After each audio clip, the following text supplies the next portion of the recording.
Assalamualaikum warahmatullahi wabarakatuh. Salam Syawal dan salam sejahtera.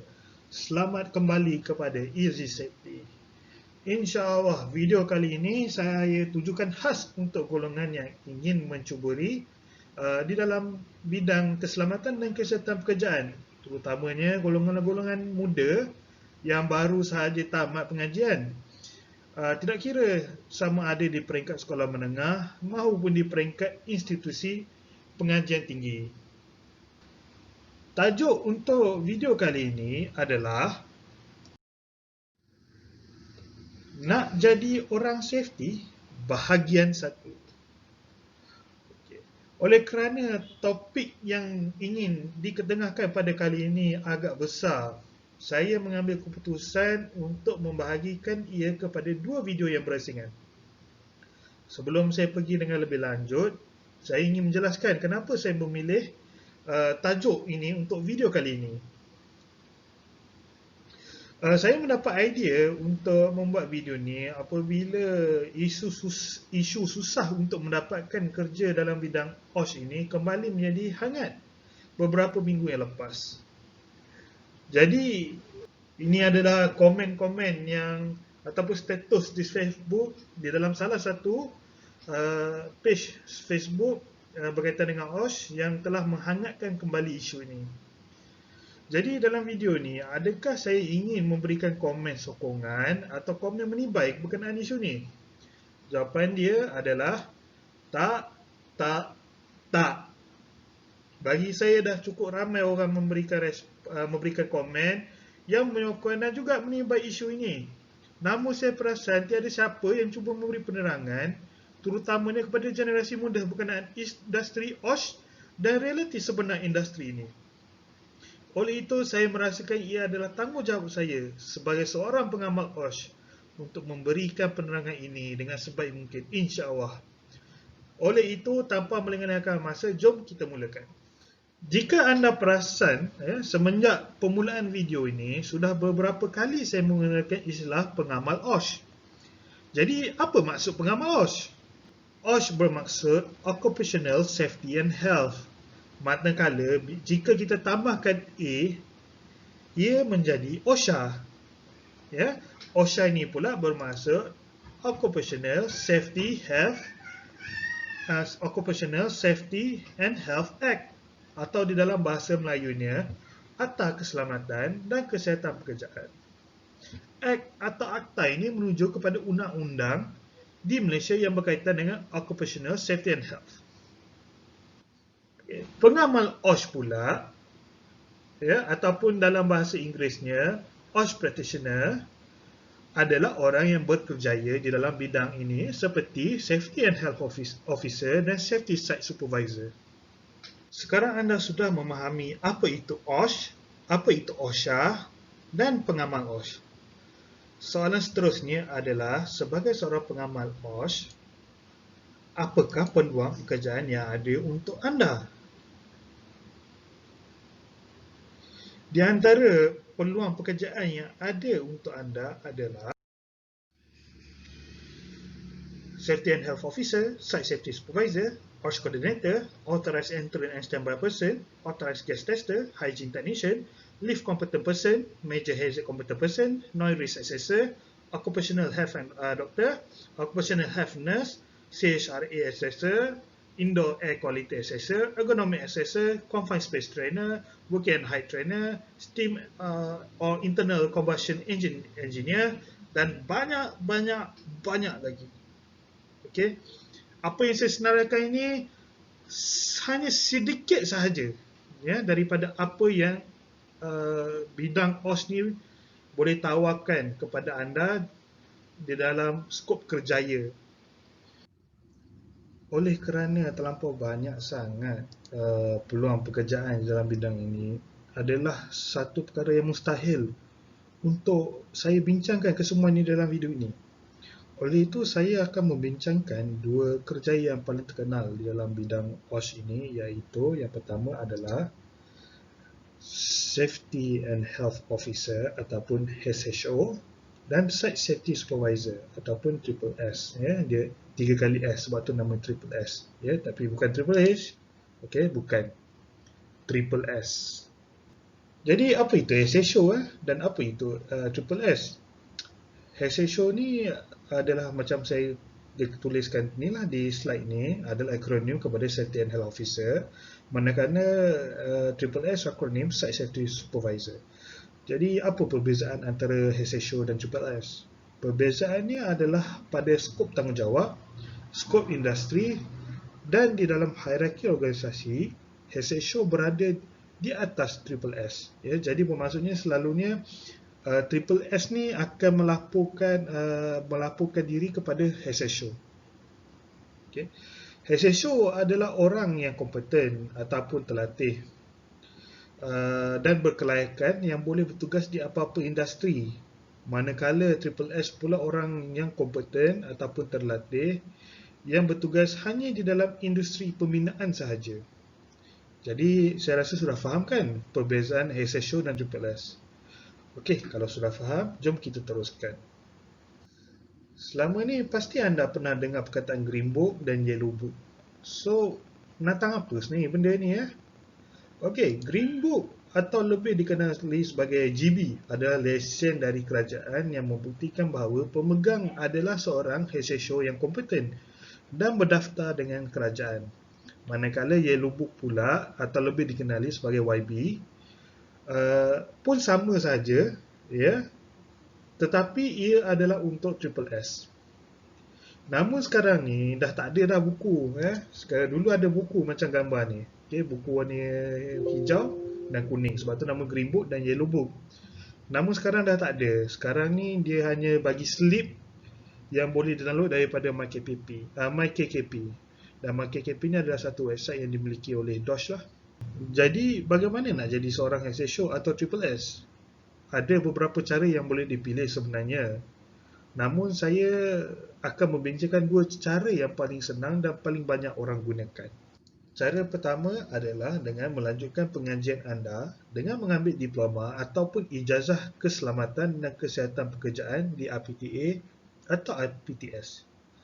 Tetapi awas, pastikan diploma dan ijazah yang anda bakal ambil tersebut mendapat pengiktirafan daripada MQA dan juga daripada DOSH.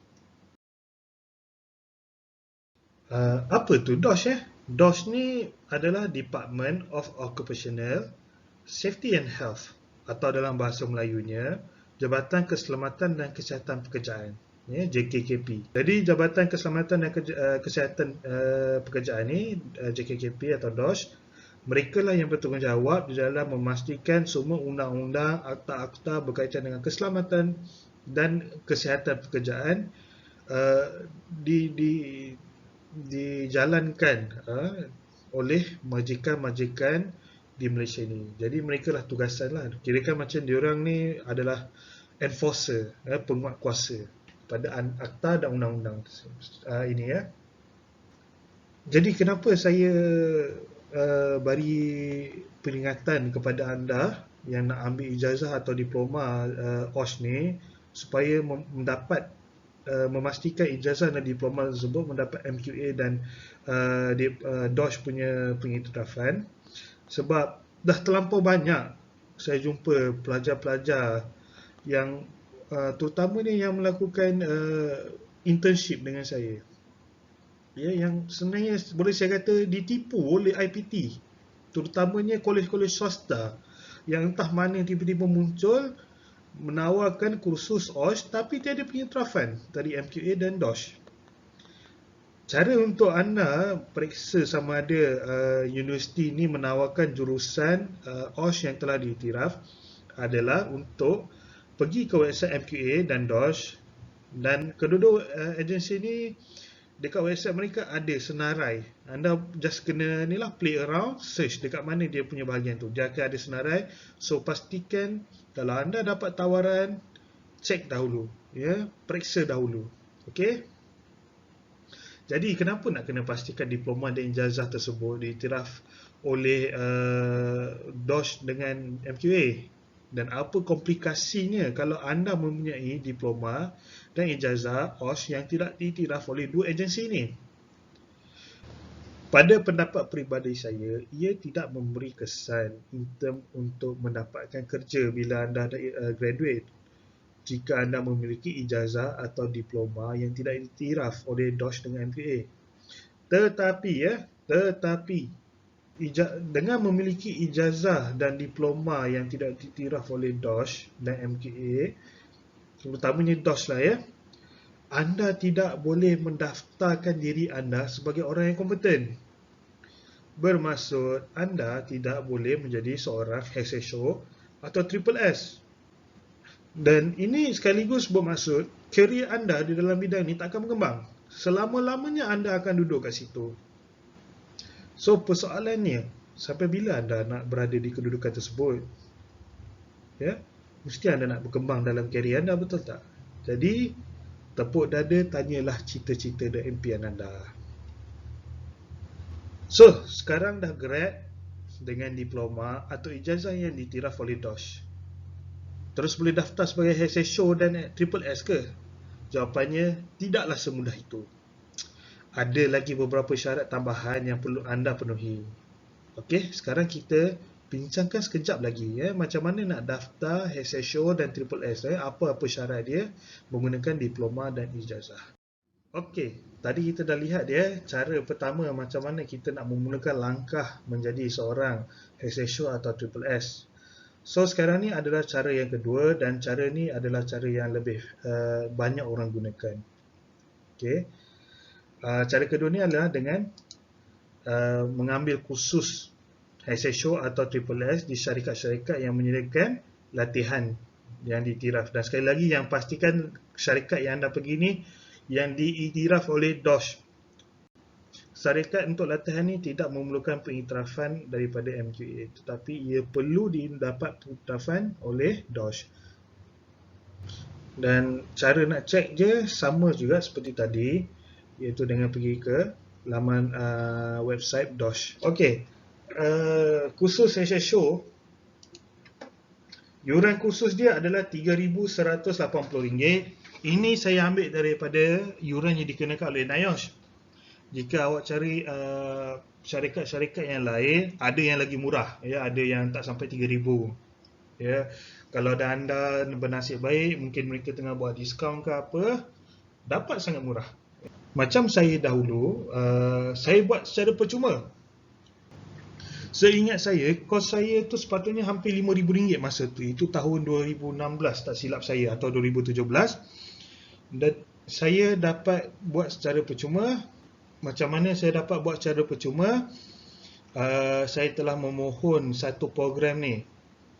Program ni saya tak ingat nama apa, tapi program ni ditaja oleh kerajaan pada masa tersebut.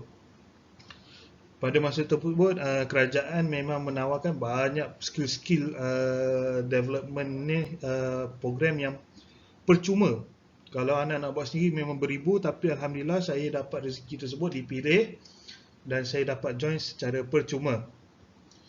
Tapi lepas kerajaan bertukar, setahu saya program-program tu semua telah di-scrap, memang dah tak ada lah. Sebab saya ada cuba cari juga selepas tu, dan saya tak jumpa dah program-program tersebut. Okey, yuran peperiksaan pula, yuran pendaftaran untuk kursus lain tau dengan yuran peperiksaan. Yuran peperiksaan memang, peperiksaan ni adalah wajib untuk kita ambil di NIOSH sahaja. Dan tempoh kursus untuk kursus HSO adalah 22 hari.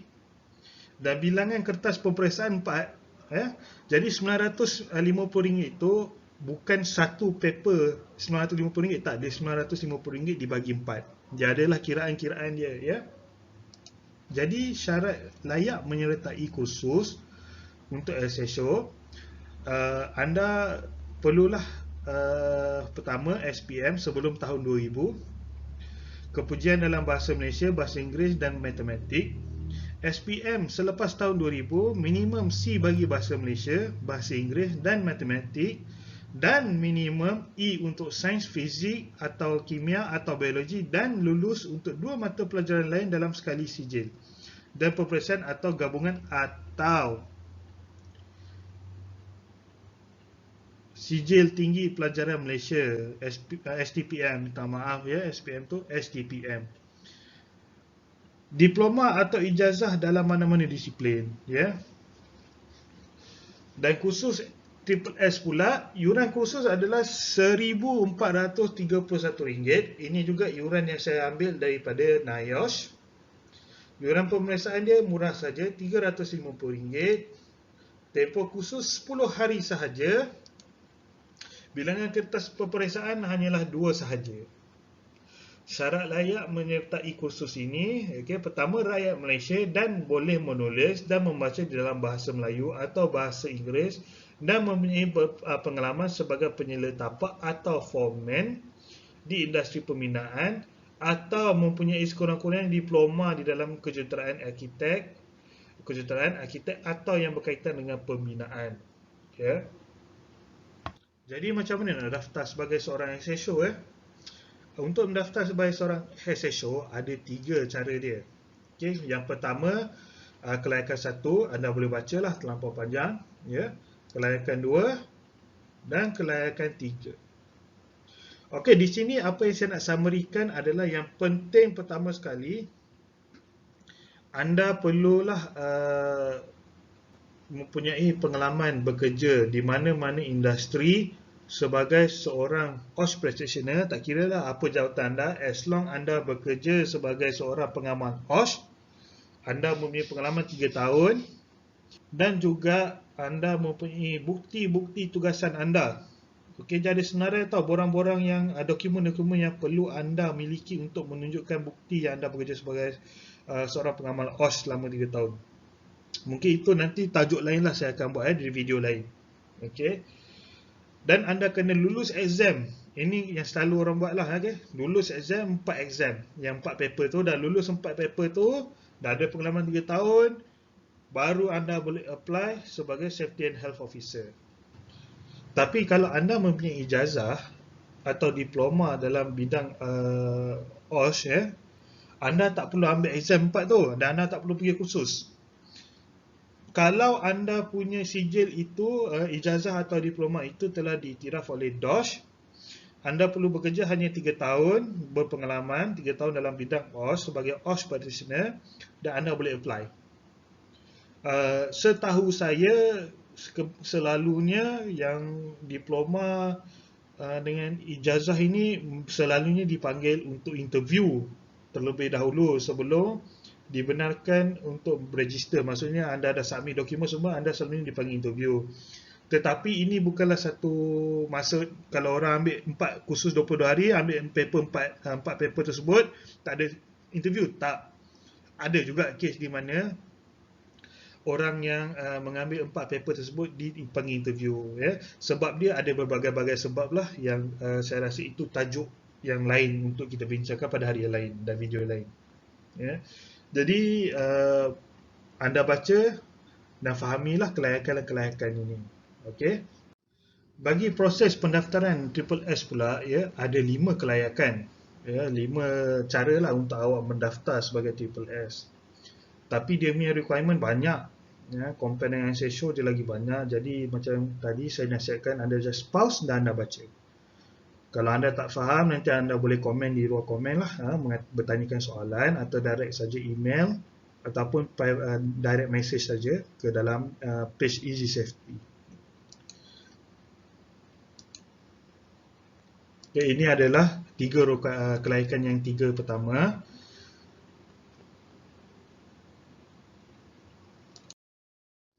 Adalah kelayakan keempat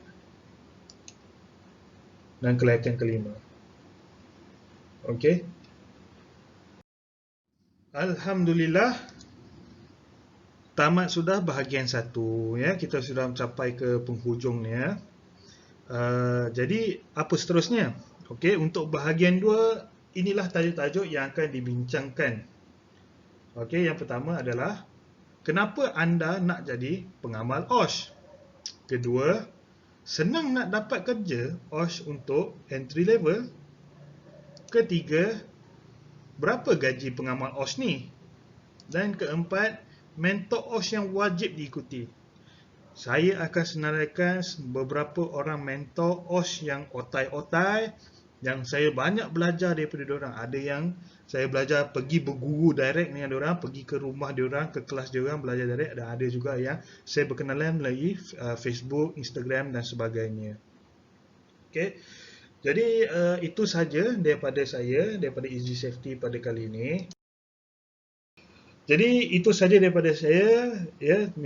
Seperti biasa saya mohon maaf jika ada apa-apa kesilapan, ya, kekurangan daripada segi info yang saya berikan silap. Jika ada info yang silap, tolong perbetulkan saya, tolong tegur saya terus. Okey, saya mohon banyak sangat, sebab itu cara kita belajar. Kita takkan belajar dengan membuat benda yang betul saja. Kita hanya belajar bila kita melakukan kesilapan dan ada orang perbetulkan dia. Okey, jadi saya mohon sangat tolong perbetulkan jika ada silap, dan jika ada kekurangan daripada segi kualiti, saya mohon maaf, saya pun masih belajar lagi. Hardware pun saya tengah upgrade slow ni. Alhamdulillah.